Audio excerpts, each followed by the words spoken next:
Salve, salve, queridos alunos! Mais uma vez o professor Arthur Góes Freire, trazendo para vocês dicas e orientações importantes para a prova de redação do Exame Nacional do Ensino Médio. E mais uma vez aquele grande abraço a você, aluno, a você da rede pública, a você que está em processo de preparação, né, enfrentando todo esse turbilhão aí de acontecimentos pelos quais o nosso país vem passando, tá? Mas não se esqueçam, a hora é de concentração, a hora é de foco, a hora é de produtividade, certo? E é justamente isso que estamos fazendo aqui. Mais uma vez, um grande abraço aos meus alunos do Centro de Ensino Renascença, a toda aquela equipe maravilhosa, equipe gestora da nossa escola, tá bom? Aos colegas professores, vamos lá. Vamos falar hoje sobre um aspecto importante. Nós vamos falar sobre dois assuntos, certo? Vamos falar sobre dois assuntos e como eles precisam ser entendidos na lógica de construção do texto. Tudo bem? Então vejamos, hoje nós vamos falar sobre as figuras, as funções e as figuras de linguagem, certo? O que você precisa saber sobre as funções da linguagem, o que você precisa saber sobre as figuras de linguagem para que você consiga atender todas as exigências da prova de redação do Exame Nacional do Ensino Médio. Tudo bem, crianças? Vamos lá comigo, prestem atenção. Vamos falar um pouquinho sobre as funções da linguagem, depois nós vamos fazer uma pincelada. Claro que não dá para fazer um estudo mais aprofundado, vamos apenas trabalhar aspectos gerais, tanto das funções da linguagem quanto das figuras de linguagem, tudo bem? E vamos, que é o mais importante, orientar sobre como essas funções e como essas figuras de linguagem devem ser utilizadas na construção da dissertação. Tudo bem? Então vamos lá.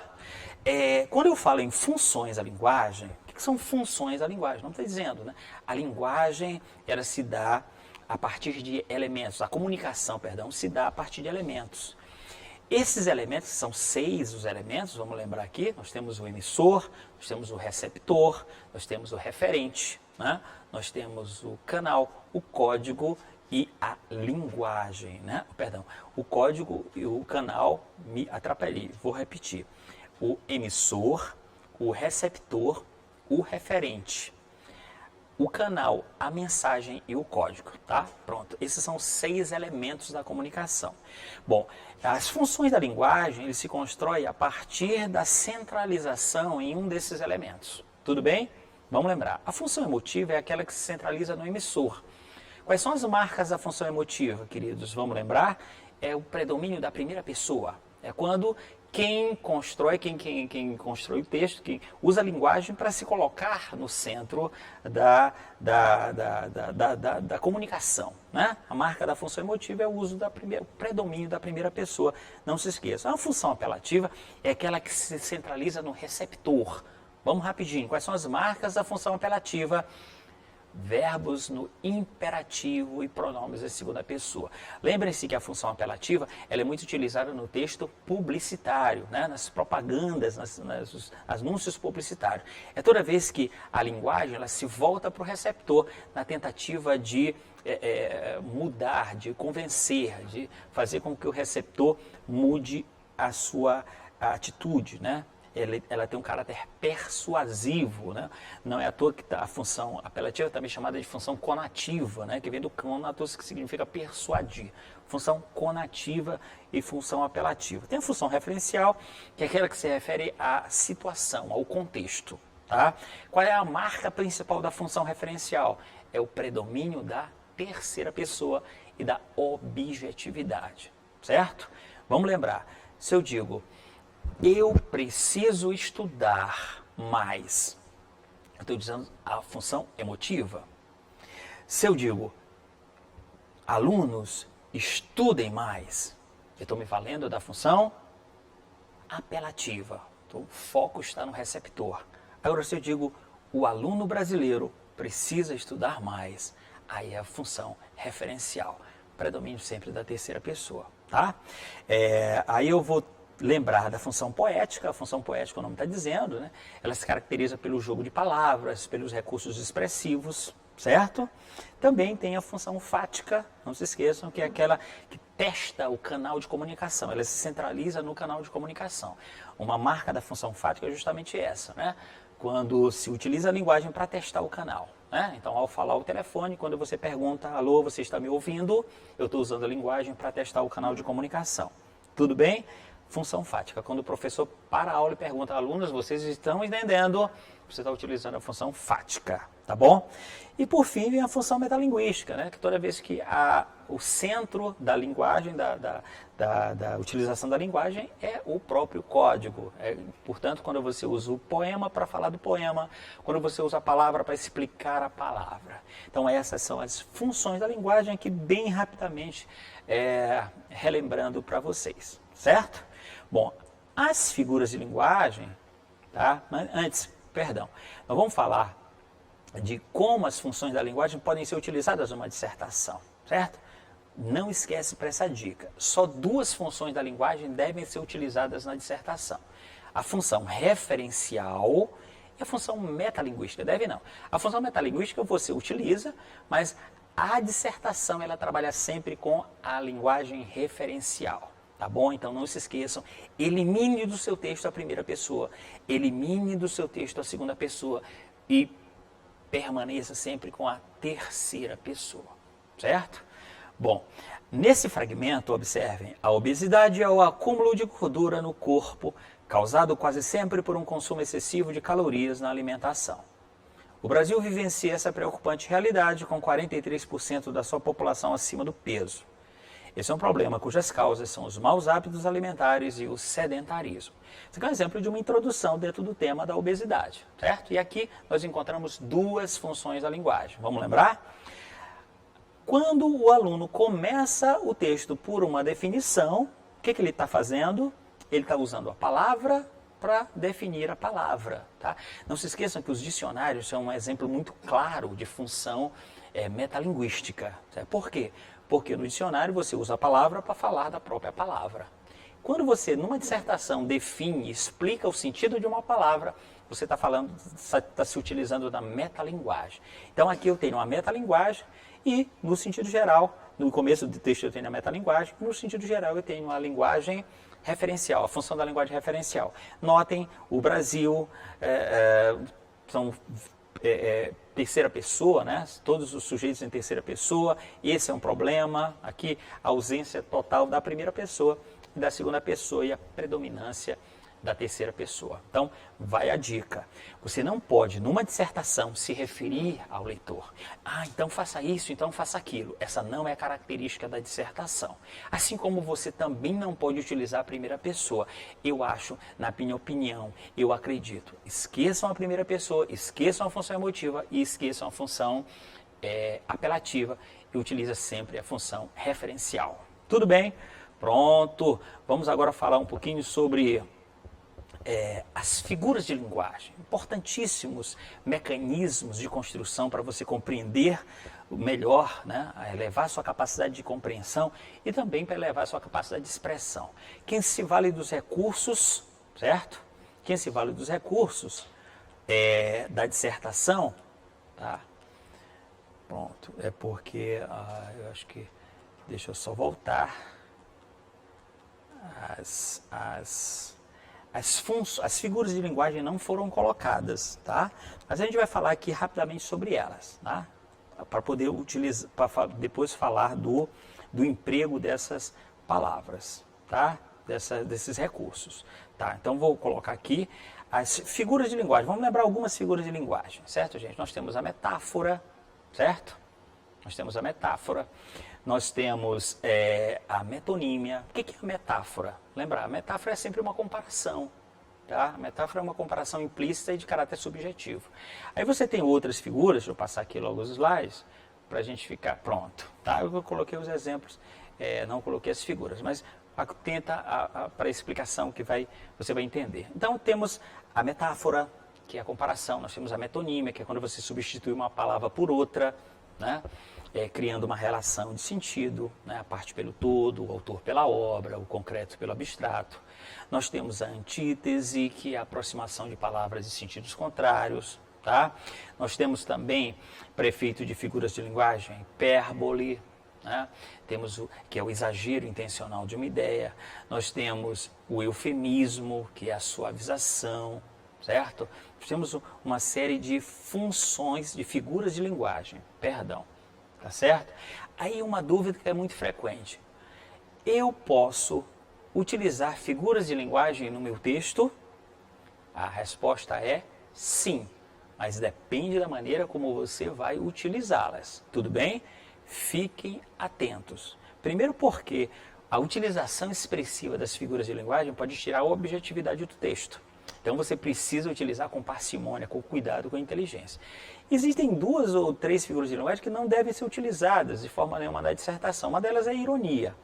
Né? Ironia que consiste em você dizer algo para ser entendido do sentido oposto, certo? Bom, a ironia, ela dá ao texto um tom meio cômico, né? Consequentemente, ela deve ser evitada, afinal de contas, conforme já comentamos, a dissertação é um texto que tem um nível maior de formalidade, de seriedade. Então, a ironia não deve ser utilizada, certo? Mas, no sentido geral, as figuras de linguagem podem ser utilizadas com cuidado, com parcimônia, com bom senso que você deve ter, né? Então, vamos lá, vamos ver os exemplos da utilização das figuras de linguagem. Observem, aqui estamos diante de uma conclusão. O aluno faz o seguinte: a instabilidade do setor energético é preocupante. Para superá-la, o governo federal precisa acelerar a construção de usinas hidrelétricas e colocar os parques eólicos para funcionar o mais rápido possível. Essa ação é essencial para garantir o desenvolvimento e iluminar o futuro do país. Pronto, estamos diante de um uso adequado de uma figura de linguagem. Estamos diante de uma metáfora. Observem na última frase. Observem como a frase cria um efeito expressivo, não fere a objetividade do texto e cria um efeito expressivo. Tá? Então, quando o aluno diz iluminar o futuro do país, o verbo iluminar está no seu sentido metafórico. Tá bom? Vejamos um outro exemplo. Tá? Olha só. Aqui estamos diante, vamos identificar que figura é essa, acompanhem comigo. Aqui agora estamos diante de uma introdução sobre o tema sujeira nas cidades. Limpeza é requisito básico para garantir o mínimo de bem-estar aos habitantes. No Brasil, a realidade é outra. Lixões e resíduos nas ruas e praças públicas. Na cidade maravilhosa, em apenas um mês, 3.000 toneladas de lixo são recolhidas nas praias. Esse é um problema que tem como causas a falta de educação das pessoas e o descaso do poder público. Pronto. Que figura de linguagem você identifica aí, meu querido aluno? Que figura de linguagem você identifica, certo? Vamos lá. Observem que o aluno, para se referir à cidade do Rio de Janeiro, ele falou a cidade maravilhosa. Isso é uma figura de linguagem, esse é um recurso expressivo, chamado como? A perífrase, certo? Perífrase é como eu chamo a substituição de uma palavra por uma expressão que a identifique, certo?